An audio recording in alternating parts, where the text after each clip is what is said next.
துணியில் ஒரு சொட்டு தேங்காய் எண்ணெய் விட்டு பாருங்களேன், இனிமேல் கெட்டே போகாது.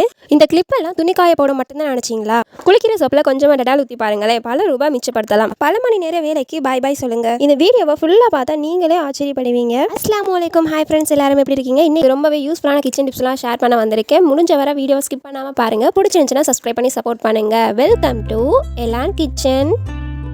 இந்த மாதிரி யூஸ் அண்ட் த்ரோ பாக்ஸில் உள்ள மூடியை தான் இன்றைக்கி வந்து ரீயூஸ் பண்ண போகிறோம். இப்போ இந்த மூடியில் வந்து நம்ம நடு பாட்டை ஃபுல்லாகவே கட் பண்ணி எடுக்க போகிறோம். இதை நம்ம கட் பண்ணதுக்கப்புறம் எப்படி இருக்கும்னு நான் கட் பண்ணதுக்கப்புறம் ஃபுல்லாக கட் பண்ணிவிட்டு காமிக்கிறேன் பாருங்கள். உங்கள் வீட்டில் இந்த மாதிரி மூடி நிறையா இருக்குன்னா உடனே போய் இந்த டிப்ஸை பார்த்த உடனே செஞ்சு பாருங்கள், ரொம்பவே யூஸ்ஃபுல்லாக இருக்கும். ஸோ கட் பண்ண உடனே நம்மளுக்கு இந்த மாதிரி தான் இருக்கும். இதில் வந்து நான் என்ன பண்ண போகிறேன் அப்படின்னா, நம்ம வீட்டிலே கலர் செலக்ட் எப்போ இல்லை வேறு ஏதாச்சும் நமக்கு டிசைன் பண்ணுறதுக்கு ஏதாச்சும் இருந்துச்சு அப்படின்னா நம்ம கட் பண்ணி எடுத்தோம் இல்லையா, அந்த மூடியில் இதை ஃபுல்லாகவே வந்து சுற்றி எடுத்துக்கலாம். இப்போ வந்து நான் செலோ டேப்பை வந்து சுற்றி எடுத்துக்கிறேன். ஃபுல்லாக சுற்றி எடுத்ததுக்கப்புறம் இந்த மாதிரி லுக்கில் தான் நம்மளுக்கு கிடைக்கும். இதை நம்ம இப்போ என்னமா யூஸ் பண்ண போகிறோம் அப்படின்னா, நம்ம வீட்டில் sink area, wash basin area, இந்த மாதிரி ஏரியாட்டெல்லாம் நம்மளுக்கு வந்து டவல் போடுறதுக்கு இந்த வந்து நம்ம யூஸ் பண்ணிக்க போகிறோம். ஸோ ரொம்பவே யூஸ்ஃபுல்லாக இருக்கும். நமக்கு டவல் போடுறதுக்கு இது வந்து நம்ம ஒரு ரீயூஸ் பண்ணது மாதிரி தெரியாது, நம்மளுக்கு பார்க்க ஒரு நல்ல லுக்காக இருக்கும். கண்டிப்பாக அந்த டிப்பை ட்ரை பண்ணி பாருங்கள், உடனே ட்ரை பண்ணி பாருங்கள். சிம்பிளான டிப்.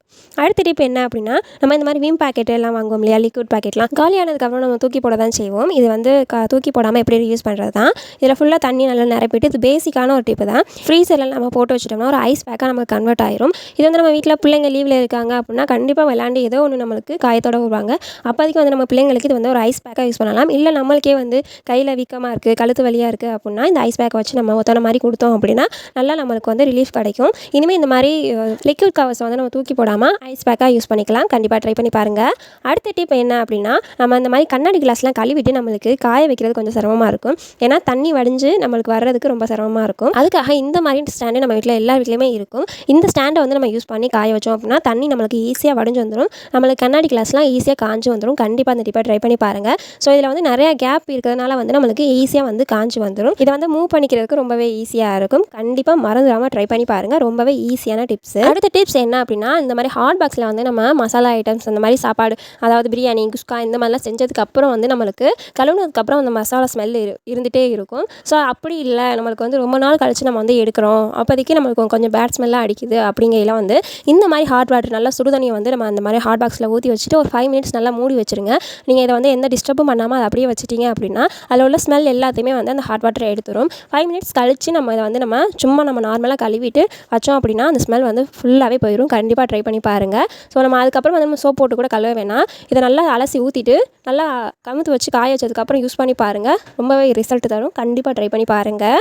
அடுத்த டிப் என்ன அப்படின்னா, இந்த மாதிரி கம்ஃபர்ட் பாட்டில் இருக்கும் இல்லையா, இதை வந்து நம்ம ரீயூஸ் தான் பண்ண போகிறோம். இதுவரை நான் ஷேர் பண்ண டிப்ஸில் ஏதாவது ஒரு டிப்ஸ் உங்களுக்கு பிடிச்சிருந்துச்சு அப்படின்னா மறந்துடாமல் ஒரு லைக் அண்ட் ஷேர் பண்ணிடுங்க. ரொம்பவே யூஸ்ஃபுல்லாக இருக்குன்னு நினச்சிங்கன்னா சப்ஸ்கிரைப் பண்ணி சப்போர்ட் பண்ணுங்கள். இப்போ வந்து இந்த மாதிரி கம்ஃபர்ட் டப்பா வந்து நான் இந்த மாதிரி கட் பண்ணி எடுத்துக்கிறேன். நீங்கள் ஃபுல்லாக பார்த்துட்டு அதுக்கப்புறம் மார்க் பண்ணிவிட்டு நீங்கள் கட் பண்ணி எடுத்துக்கோங்க. ஸோ இந்த மாதிரி கட் பண்ணி எடுத்ததுக்கப்புறம் வந்து நம்ம இதை வந்து ஒரு ஃபோன் ஹோல்டராக, நம்ம ஃபோனுக்கு வந்து சார்ஜ் போடுறதுக்கு ஹோல்டராக யூஸ் பண்ணலாம். இல்லை அப்படின்னா நம்மளுக்கு பென் வைக்கிற ஸ்டாண்டாக யூஸ் பண்ணலாம். இல்லை நம்மளுக்கு கத்திரிக்கோல், கிச்சனில் வந்து கத்திரிக்கோல், ஸ்பூன் வைக்கிற ஸ்டாண்டாக கூட யூஸ் பண்ணிக்கலாம். இப்போ ஃபைனலாக இந்த மாதிரி கட் பண்ணிவிட்டு இல்லை வந்து ஒரு சின்ன ஹோலும் போட்டுக்கிறேன். நீங்கள் ஆணியில் ஹேங் பண்ணுற மாதிரி இருந்துச்சு அப்படின்னா இந்த மாதிரி ஹோல் போட்டுக்கோங்க. இல்லை அப்படின்னா வந்து sellotape, double size sellotape வச்சு யூஸ் பண்ணிக்கலாம். ஸோ நான் இப்போ வந்து டபுள் சைஸ் செலோ டேப் தான் யூஸ் பண்ணிக்கிறேன். அதுக்கு முன்னாடி கொஞ்சம் டிசைன் காண்டி இந்த செலோ டேப் வந்து யூஸ் பண்ணிக்கிறேன்.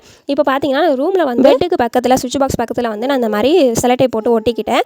ஸோ இப்போ வந்து நம்ம சார்ஜ் போட்டுட்டு அந்த ஃபோனை வந்து வைக்கிறதுக்கு ரொம்பவே யூஸ்ஃபுல்லாக இருக்கும். கண்டிப்பாக ட்ரை பண்ணி பாருங்கள். இனிமேல் எந்த ஒரு பொருளாக இருந்தாலும் டக்குன்னு தூக்கி போடாமல் ரீயூஸ் பண்ணி பாருங்கள், ரொம்பவே யூஸ்ஃபுல்லாக இருக்கும். அடுத்ததான் என்ன டிப் அப்படின்னா, நம்ம பால் காய்ச்சறது. நம்ம இப்போ காலையிலே பால் காய்ச்சிடுவோம். ஸோ சாயந்தரம் அந்த பால் வச்சுருந்தோம் அப்படின்னா நம்மளுக்கு வந்து அது திரிஞ்சு போயிடும். நம்ம சாயந்தரம் காய்ச்சையில் இனிமேல் அப்படி பண்ணாமல் நம்ம காலையில் காய்ச்சி வைப்போம் இல்லையா பால், அதில் வந்து 2 சொட்டு தேங்காய் எண்ணெய் விட்டு வச்சோம் அப்படின்னா சாயந்தரம் காய்ச்சையில் நம்மளுக்கு கெட்டு போகாமல் இருக்கும். கண்டிப்பாக அந்த டிப்பை ட்ரை பண்ணி பாருங்கள். பால் ஃபுல்லாகவே இப்போ காய்ச்சிட்டேன். இப்போ காய்ச்சிட்டு ஃபுல்லாக ஆற விடாமல் அந்த ஆடை படரும் இல்லையா, அந்த ஸ்டேஜ் நம்மளுக்கு தெரியும். ஆடை படர போகுது, ஆடை வரப்போகுது அப்படிங்கிறது நம்மளுக்கு தெரியும். அப்போதைக்கு வந்து இந்த மாதிரி தேங்காய் எண்ணெய் 2 சொட்டு விட்டுட்டு நம்ம லைட்டாக மூடி போட்டு வைக்கணும். ஃபுல்லாக நம்ம மூடக்கூடாது. மூடியை வந்து பாதி திறந்த மாதிரி நம்ம மூடி வைக்கணும். ஸோ ஃபுல்லாக வந்து நீங்கள் கவர் பண்ணி மூடிடாதீங்க. இந்த மாதிரி ட்ரை பண்ணி பாருங்கள், கண்டிப்பாக பால் கெட்டு போகாமல் ரொம்ப நேரத்துக்கு இருக்கும். அடுத்த டிப் என்ன அப்படின்னா, இந்த மாதிரி சோப்பு வந்து நம்ம சாம்பிள் சோப்பு 10 ரூபா சோப்பு எடுத்துக்கிறேன். இதை வந்து ஃபுல்லாகவே நம்ம திருவி எடுத்துக்கலாம். இது வந்து ரொம்பவே வீட்டுக்கு யூஸ்ஃபுல்லான டிப்ஸு. நம்மளுக்கு வந்து இதை செலவை மிச்சம் பண்ணுறதுக்கு ரொம்பவே யூஸ்ஃபுல்லாக இருக்கும். ஸோ இப்போ இதை வந்து நான் பாதி சோப்பாக நல்லா திருவி எடுத்துக்கிறேன். நான் இப்போ வந்து பாதி சோப்பு மட்டும்தான் திருவிக்கிறேன். ஸோ குவான்டிட்டி வந்து நமக்கு அதிகமாக வேணும்னா முழு சோப்பை எடுத்துக்கலாம். எனக்கு வந்து கொஞ்சமாக போதும். ஸோ அதனால் பாதி சோப்பை வந்து நான் திருவி எடுத்துக்கிறேன். இந்த மாதிரி திருவி எடுத்ததுக்கப்புறம் ஒரு பாத்திரத்தில் இப்போ நான் அரை சோப்புக்கு வந்து 1 டம்ளர் தண்ணி வச்சுட்டு கொதிக்க வச்சுட்டு இந்த துருவின சோப்பை போட்டு நம்ம வந்து நல்லா கிண்டிகிட்டே இருக்க போகிறோம். இப்போ நீங்கள் முழு சோப்பை இது பண்ணீங்க அப்படின்னா இன்னும் கொஞ்சம் எக்ஸ்ட்ரா தண்ணி வச்சுக்கோங்க. ஸோ இப்போ பார்த்தீங்கன்னா நல்லா கொதிச்சு வரையில் நம்ம கைவிடாமல் கிண்டிகிட்டே இருங்க.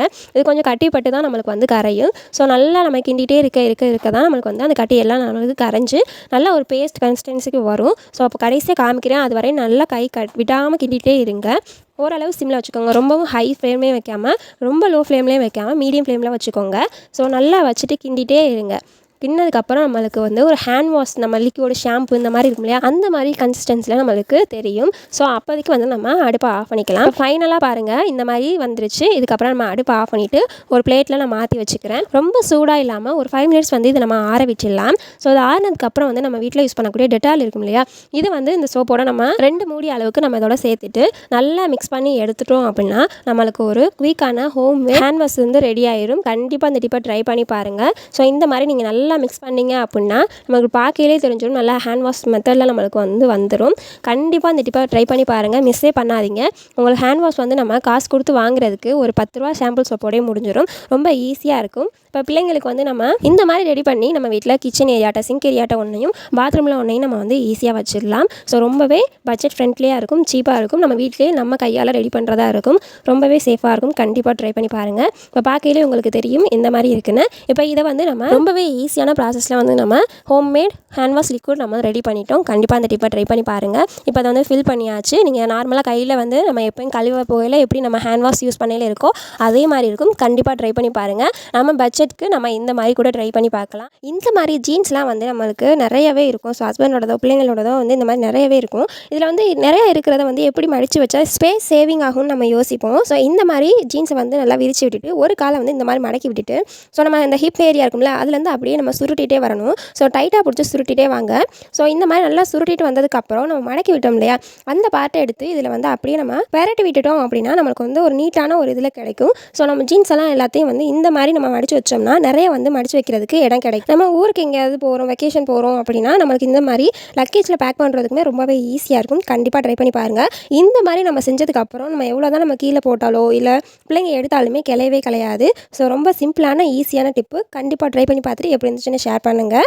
அடுத்த டிப் என்ன அப்படின்னா இந்த மாதிரி வந்து ஒரு ஒயிட் ஷீட் எடுத்துக்கிறேன். ஸோ நார்மலான நம்ம நோட்டில் உள்ள பேப்பரை வந்து கிழிச்சு எடுத்துக்கிறேன். இதில் வந்து நம்ம யூஸ் பண்ணக்கூடிய சோப்போ இல்லை வேஸ்ட்டாக போகிற சோப்போ இருந்துச்சு அப்படின்னா இந்த பேப்பர் ஃபுல்லாகவே நல்லா ரப் பண்ணி எடுத்துக்கிறேன். பின்னாடியும் சரி முன்னாடியும் சரி நிறையவே நல்லா அழுத்தி ரப் பண்ணுங்க. ஸோ நம்மளுக்கு இந்த வேஸ்ட்டாக போன சோப்பு ஒட்டு சோப்பு இந்த மாதிரிலாம் நிறைய இருக்கும். குளிச்சதுக்கப்புறம்லாம் நம்மளுக்கு வந்து நிறையவே மிஞ்சி போன ஒட்டு சோப்புலாம் இருக்கும். ஸோ அதை வந்து இந்த மாதிரி நல்லா ரப் பண்ணிக்கோங்க. அழுத்தி ரப் பண்ணிவிட்டு 2 பக்கம் ரப் பண்ணதுக்கப்புறம் இந்த மாதிரி சின்ன சின்ன பீசஸாக வந்து நம்ம கிழிச்சு எடுத்துட்டோம் அப்படின்னா இதை வந்து நம்ம ஒரு பின் போட்டுட்டு பின்னாடி ஒரு சைஸ் செலோ டேப் போட்டு நம்ம பாத்ரூமில் அட்டாச் பண்ணிட்டோம் அப்படின்னா நம்ம பிள்ளைங்க வந்து பாத்ரூம் போயிட்டு டாய்லெட் யூஸ் பண்ணிட்டு இதுலேருந்து ஒரு பேப்பரை எடுத்து நம்மளுக்கு ஹேண்ட் வாஷ் பண்ண சொல்லி கொடுத்தோம் அப்படின்னா பிள்ளைங்களுக்கு வந்து ரொம்பவே யூஸ்ஃபுல்லாக இருக்கும். நம்ம அங்கே வந்து ஒரு ஹேண்ட் வாஷ் பாட்டிலே நம்ம வச்சாலுமே பிள்ளைங்க அதிகமாக அதை யூஸ் பண்ணி சீக்கிரமே காலியாக்கிடுவாங்க. இல்லை சோப்பே வச்சோம் அப்படின்னா சோப்பை தண்ணிக்குள்ளே போட்டு அதிலே விளாண்டுட்டே நிற்பாங்க. ஸோ இந்த மாதிரி நம்ம கொடுத்தோம் அப்படின்னா பிள்ளைங்களுக்குமே யூஸ்ஃபுல்லாக இருக்கும். நம்மளுக்குமே வந்து சோப்பையோ ஹேண்ட் வாஷையோ வந்து மிச்சப்படுத்துகிற மாதிரி இருக்கும். ரொம்ப யூஸ்ஃபுல்லான ட்ரிக்கு. கண்டிப்பாக ட்ரை பண்ணி பாருங்கள். அடுத்த டிப் என்ன அப்படின்னா இந்த மாதிரி ஈய பாத்திரம்லாம் நம்ம எல்லார் வீட்லேயுமே இருக்கும். ஸோ அதை நம்ம கழுவிட்டு நம்ம இந்த மாதிரி கவுண்டர் டாப்பில் கவுத்து போட்டுருவோம். ஸோ இந்த மாதிரி கவுத்து போடுறதுனால உள்ளே வந்து நம்மளுக்கு பொறியாக வரும். இந்த ஈய பாத்திரத்தை பொறுத்த வரையுமே வந்து நம்மளுக்கு ரொம்ப பொறியாக இருக்கும். ஒரு மாதிரியாக நம்ம அம்மா பாட்டி எல்லாம் பார்த்தீங்கன்னா நல்லா வெயிலில் காய வச்சு எடுப்பாங்க. ஸோ நம்ம இப்போ டவுன்லலாம் இருக்கிறதுனால நம்மளுக்கு அந்த மாதிரி ஸ்பெசிலிட்டி இருக்காத வீட்டில் வந்து நம்ம இந்த மாதிரி கவுண்டர் டாப்பில் தான் நம்ம காய போடுவோம். இப்படி காய போடையில் ஒரு சின்ன ட்ரிக்கு, நம்ம வீட்டில் மரக்கரண்டியோ இல்லை வேறு ஏதாவது ஒரு கரண்டி இருந்துச்சு அப்படின்னா இந்த மாதிரி கரண்டியை வச்சுட்டு அது மேலே கவுத்து போட்டிங்க அப்படின்னா நம்மளுக்கு வந்து அதுக்குள்ளே வந்து காற்று போய் நல்லா நம்மளுக்கு காஞ்சு நல்லா ஃப்ரெஷ்ஷாக இருக்கும். ஸோ ரொம்ப லைஃப் கொடுக்கும். இந்த மாதிரி பொரிகிறதுனால சீக்கிரமே ஓட்டையாகிறதுக்கு வாய்ப்பு இருக்குது. இனிமேல் கழுவுனதுக்கப்புறம் இந்த ட்ரிக்கை யூஸ் பண்ணி பாருங்கள். ஸோ பாத்திரமே வந்து ரொம்ப லைஃப் கொடுக்கும். ரொம்ப சிம்பிளான யூஸ்ஃபுல்லான டிப்ஸ். கண்டிப்பாக ட்ரை பண்ணி பாருங்கள். அடுத்ததாக வந்து பள்ளி தொலை தான் நம்மளுக்கு கிச்சனில் வந்து அதிகமாக இருக்கும். அதுவும் ஸ்டவ் பக்கத்தில் ரொம்பவே இருக்கும். அதுக்காக வந்து இந்த மாதிரி நான் வெங்காயத்தை உரிச்சு எடுத்துக்கிறேன். இந்த மாதிரி 2ஆக கட் பண்ணிவிட்டு இந்த மாதிரி பிரித்து எடுத்துக்கோங்க. ஸோ இந்த மாதிரி பிரித்து எடுத்ததுக்கப்புறம் நம்ம வீட்டில் முட்டை ஓடு இருக்கும் இல்லையா, இதை தூக்கி போடாமல் முட்டை ஓட்டுக்குள்ள இந்த வெங்காயத்தை வந்து சின்ன சின்னதாக நம்ம பிச்சு போட்டுட்டு அடுப்பு பக்கம் 4 பக்கமே இந்த மாதிரி முட்டை ஓட்ட வச்சிங்க அப்படின்னா ஒரு 1 வீக்குக்கு வந்து நம்மளுக்கு பள்ளி தொலை அந்த அடுப்பை சுற்றி இருக்கவே இருக்காது. கண்டிப்பாக ட்ரை பண்ணி பாருங்கள். அதுக்கப்புறம் வந்து நம்ம திருப்பியும் இந்த முட்டை ஓட்டை இதே மாதிரி செஞ்சு வச்சிங்க அப்படின்னா பள்ளி அதிகமாக வந்து நம்ம அடுப்புக்கிட்ட வராது. வராது. ஸோ இதனால் வந்து பல்லியே இனிமேல் வராது அப்படின்னு சொல்ல முடியாது. இந்த முட்டையோட கவுச்சி ஸ்மெல்லும் இந்த வெங்காயத்தோட கார ஸ்மெல்லும் இருக்கிற வரையும் அந்த அடுப்பை சுற்றி நம்மளுக்கு பல்லி வராது. வாரத்தில் ஒரு வாட்டியோ 2 வாட்டியோ இந்த மாதிரி மாற்றி மாற்றி வச்சிங்க அப்படின்னா நம்மளுக்கு வந்து அந்த பல்லி தொல்லை ஈஸியாக வந்து ரிமூவ் ஆயிரும். இந்த மாதிரி அடுப்புக்கு 4 பக்கமே நீங்கள் சுற்றி வச்சிங்க அப்படின்னா அடுப்பை சுற்றி நம்மளுக்கு வந்து அதிகமாக பல்லி தொல்லை இருக்கவே இருக்காது. அடுத்ததாக வந்து இந்த மாதிரி தாளிக்கிற கரண்டியில் வந்து ஏதாவது தாளிச்சிட்டு நம்ம அடுப்பில் வந்து கீழே இறக்கி வைக்கையில் வந்து இந்த ஹேண்டில் வந்து நம்மளுக்கு ஸ்ட்ரைட்டாக நிற்காது, கீழே தான் விழுகும். இதனால நம்ம தாளிச்சு வச்சிருக்க எண்ணெயோ ஏதாவது வந்து நம்மளுக்கு கீழே கொட்டுறதுக்கு வாய்ப்பு இருக்குது. இந்த மாதிரி தாளிச்சிட்டு வைக்கையில் துணிக்கு மாட்டுற கிளிப் இருக்கும் இல்லையா, அதை எடுத்து நம்ம இந்த மாதிரி வச்சோம் அப்படின்னா நம்மளுக்கு வந்து அப்படியே இருக்கும், ஹேண்டில் வந்து கீழே படாது. கண்டிப்பாக ட்ரை பண்ணி பாருங்கள். அடுப்பில் வச்சுட்டு நம்ம இந்த மாதிரி கிளிப்பு மாட்டி வைக்கலாமா சிஸ்டர் அப்படின்னு நீங்கள் யோசிச்சிங்க அப்படின்னா, நம்ம வந்து அடுப்பை வந்து ஹை ஃப்ளேமில் வச்சுருந்தோம் அப்படின்னா நம்மளுக்கு வந்து இந்த பிளாஸ்டிக் கிளிப்பு வந்து உருகி ஊற்றுறதுக்கு வாய்ப்பு இருக்குது. ஸோ கீழே இறக்கி வைக்கையில் இந்த மாதிரி சாயிராமல் இருக்கிறதுக்கு இந்த மாதிரி பிளாஸ்டிக் கிளிப்பை வந்து யூஸ் பண்ணிக்கோங்க. ரொம்பவே சிம்பிளான யூஸ்ஃபுல்லான டிப்ஸ் தான், கண்டிப்பாக ட்ரை பண்ணி பாருங்கள். அடுத்ததாக வந்து இந்த மாதிரி கோல்கேட் கவர்லாம் நம்ம வாங்கினதுக்கப்புறம் பிரிச்சுட்டு தூக்கி எறிஞ்சிடும். இனிமேல் பிரிச்சுட்டு தூக்கி எறியாதீங்க, இந்த மாதிரி இதை யூஸ் பண்ணி பாருங்கள். ஸோ இதில் உள்ள மேலே உள்ள அந்த இதை மட்டும் நான் கட் பண்ணி எடுத்துக்கிறேன். ரொம்பவே சிம்பிளான ஒரு 2 செகண்டில் செய்யக்கூடிய டிப்ஸ் தாங்க இது. இப்போ இந்த மாதிரி கட் பண்ணிவிட்டு இதுக்கு மேலே வந்து நீங்கள் கலர் பேப்பரோ இல்லை சேட்டோ இல்லை கலர் ஸ்டிக்கரோ டேப்போ ஏதோ வந்து நீங்கள் ஒட்டி நீங்கள் இதை வந்து கோல்கேட் கவர் மாதிரி தெரியாமல் நீங்கள் கவர் பண்ணிக்கலாம். ஸோ நான் எதுவுமே பண்ணாமல் உங்களுக்கு பண்ணி காமிக்கிறேன். இந்த மாதிரி டபுள் சைஸ் செலோ டேப்பை எடுத்துகிட்டு ஒரு பக்கத்தில் வந்து 2 இடத்துல வந்து இந்த மாதிரி நான் ஒட்டிக்கிறேன். ஸோ ஒட்டிட்டு நம்ம இதை வந்து ஒரு கிச்சனில் வந்து நம்ம டைல்ஸில் ஒட்டி வச்சிட்டோம் அப்படின்னா லைட்டர் வைக்கிறதுக்கு ரொம்பவே யூஸ்ஃபுல்லாக இருக்கும். கண்டிப்பாக ட்ரை பண்ணி பாருங்கள். நம்ம லைட்டரை வந்து நம்ம அடுப்பு பற்ற வச்சுட்டு நம்ம அடுப்புக்கிட்டே வச்சுருவோம், இல்லை கீழே வச்சுருப்போம். அடுப்பில் சேரக்கூடிய அந்த அழுக்கு எல்லாமே வந்து நம்மளுக்கு லைட்டர்லையுமே சேருது. இதனால தான் நம்மளுக்கு லைட்டர் வந்து ரொம்ப நாளைக்கு லைஃப் கொடுக்க மாட்டேங்குது, அதுலேயுமே அதிகமான அழுக்கு சேருது. இந்த மாதிரி செஞ்சு நம்ம வந்து ஸ்டிக் பண்ணிட்டோம் அப்படின்னா கிச்சனில் நம்ம அடுப்பு பற்ற வச்சோன்னே இதில் வச்சிடலாம். நம்மளுக்கு வந்து அதிகமான அழுக்கு சேராது, நம்மளுக்கு லைட்டருமே ரொம்ப நாளைக்கு லைஃப் கொடுக்கும். கண்டிப்பாக ட்ரை பண்ணி பாருங்கள். சாதாரணமாக தூக்கி போடக்கூடிய கோல்கேட் அட்டைப்பெட்டி தான். இதை வந்து நம்ம இந்த மாதிரி ரியூஸ் பண்ணுறதுனால ரொம்பவே யூஸ்ஃபுல்லாக இருக்குது. ஸோ இந்த டிப் பிடிச்சிருந்துச்சுன்னா மறந்துடாமல் ஒரு லைக் அண்ட் ஷேர் பண்ணிக்கோங்க.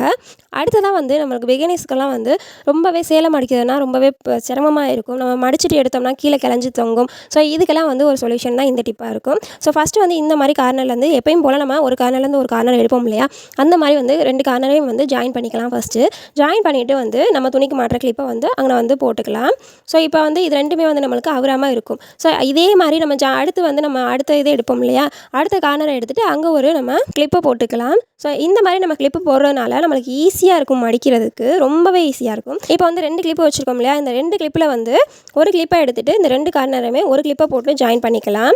ஸோ இப்போ நான் பண்ணுற மாதிரி நல்லா கவனித்து பார்த்துக்கோங்க. ஸோ அப்போ தான் உங்களுக்கு வந்து மடிக்கிறதுக்கு ரொம்பவே ஈஸியாக இருக்கும். நிறைய பேருக்கு இந்த சாரீ மடிக்கிறதுனாவே எரிச்சலாக இருக்கும். ஸோ இனிமேல் வந்து இந்த டிப்பை யூஸ் பண்ணி பார்த்தீங்கன்னா ஃபர்ஸ்ட் டைம் மடிக்கிறீங்க, இப்போ தான் சாரீ மடித்து கற்றுக்குறீங்க அப்படிங்கிறவங்களுக்குமே சரி, ஏற்கனவே சாரீ மடிக்கவே பிடிக்காதுங்கிறவங்களுக்குமே சரி, இந்த ட்ரிக்கை யூஸ் பண்ணி பார்த்தீங்க அப்படின்னா ரொம்பவே ஈஸியாக இருக்கும். அடுத்தடுத்து சாரீ மடிக்கிறதுக்குமே உங்களுக்கு ரொம்ப இன்ட்ரெஸ்டிங்காகவும் இருக்கும். கண்டிப்பாக இந்த ட்ரிப்பை ட்ரை பண்ணி பாருங்கள். இப்போ பார்த்தீங்கன்னா இந்த கார்னர்லையுமே போட்டுட்டேன். உங்களுக்கு நடுவில் வந்து நம்மளுக்கு சேஃபாக வர மாட்டேங்குதுன்னா உங்களுக்கு நடு பார்ட்லேயுமே ஒரு கிளிப்பை போட்டுக்கலாம். இப்போ நான் அடுத்து உங்களுக்கு நடு பார்ட்லேயும் போட்டு காமிக்கிறேன். ஸோ இப்போ பார்த்தீங்கன்னா இந்த மாதிரியே பண்ணிட்டோம்னா அடுத்தடுத்து இந்த மடிப்பை எடுத்துகிட்டு நம்ம கார்னரில் போட உங்களுக்கு ஈஸியாக வந்துடும். ஃபர்ஸ்ட் டைம் அடிக்கையில் மட்டுமே உங்களுக்கு ஒரு மாதிரியாக இருக்கும், அடுத்த டைம்லாம் ரொம்பவே ஈஸியாக இருக்கும். இந்த ட்ரிப்பு என்னடா செம்மையாக இருக்குது, இவ்வளோ நாள் தெரியாமல் போச்சு அப்படிங்கிற மாதிரியே தான் இருக்கும். இப்போ பார்த்தீங்கன்னா நடுவில் உங்களுக்கு மடிப்பு வர மாட்டேங்குது அப்படின்னா இந்த மாதிரி ஒரு கிளிப்பை போட்டுட்டிங்க அப்படின்னா 2 கார்னரையும் நம்ம ஜாயின் பண்ணையில் நம்மளுக்கு இந்த மாதிரி எடுத்து போட்டுக்கலாம். ரொம்பவே சிம்பிளாக இருக்கும், ஈஸியாக இருக்குங்க. கண்டிப்பாக ட்ரை பண்ணி பாருங்கள். இந்த டிப் உங்களுக்கு யூஸ்ஃபுல்லாக இருக்குது அப்படின்னு நினச்சிங்க அப்படின்னா உங்கள் ஃப்ரெண்ட்ஸ் அண்ட் ஃபேமிலிஸ்க்கு ஷேர் பண்ணுங்கள். மறந்துடாமல் ஒரு லைக் பண்ணிவிட்டு சப்ஸ்கிரைப் பண்ணி சப்போர்ட் பண்ணுங்கள். ஸோ இப்போ பார்த்தீங்கன்னா நடுவில் நான் உங்களுக்கு கிளிப் போட்டு காமிச்சிருக்கேன்.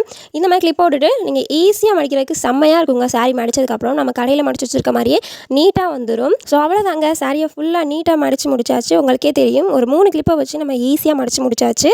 ஸோ இதை மறந்துடாமல் நீங்களும் ட்ரை பண்ணி பார்த்துட்டு எப்படின்னு சொல்லி கமெண்ட்டில் ஷேர் பண்ணுங்கள். இன்றைக்கி ஷேர் பண்ண டிப்ஸ் எல்லாமே உங்களுக்கு ரொம்பவே யூஸ்ஃபுல்லாக இருக்கும்னு நினைக்கிறேன். யூஸ்ஃபுல்லாக இருந்துச்சுன்னா மறந்துடாமல் சப்ஸ்கிரைப் பண்ணி சப்போர்ட் பண்ணுங்கள். உங்கள் ஃப்ரெண்ட்ஸ் அண்ட் ஃபேமிலிஸ்க்கு ஷேர் பண்ணுங்கள், லைக் பண்ணுங்கள், மறந்துடாமல் கமெண்ட் பண்ணுங்கள். தேங்க்ஸ் ஃபார் வாட்சிங்.